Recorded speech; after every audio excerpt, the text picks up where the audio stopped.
Abbiamo mister Monteforte e mister Maesano, due facce di una bellissima partita. In questo momento è in vantaggio la formazione di mister Monteforte, ma c'è ancora un ritorno da giocare. Che ritorno aspettarci da tutte e due le squadre?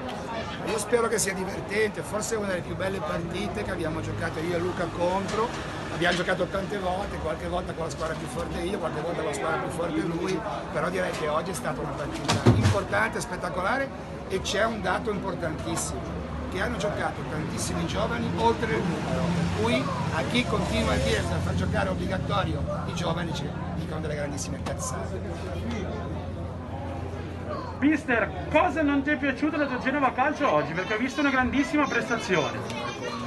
Io sono contento di quando abbiamo giocato, perché abbiamo provato a giocare al calcio come loro, con loro e assieme, partita corretta, partita bella, poteva finire in tanti altri modi, però mi interessava venire qui e uscire fuori così, sereni, piacevoli. Hanno vinto loro hanno anche delle possibilità diverse rispetto al futuro, per cui è importante anche quello che abbiamo fatto oggi.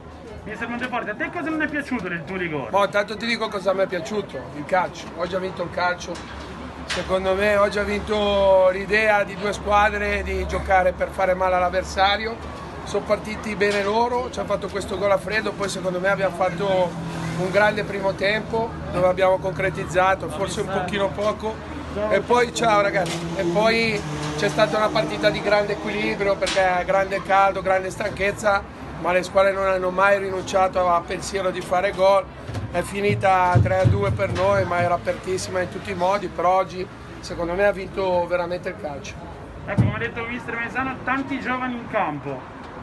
Da una parte e dall'altra. Sì, indubbiamente. No, ma noi non è che li abbiamo così ora perché mancano i 4-5 vecchi. Ormai sono 3 mesi che andiamo avanti così. È una scelta societaria. Io quest'anno l'ho sposata così, a differenza di chi diceva che non volevo fare una squadra di giovani, e ci siamo riusciti, e penso che stiamo onorando, perché poi i giovani devono essere bravi, perché qualcuno di voi a trasmissione parla del Paris Saint-Germain, Bayern, Manchester City, siamo al top mondiale, cioè qua i giovani se non sono bravi poi non possono giocare queste partite, per cui complimenti a loro.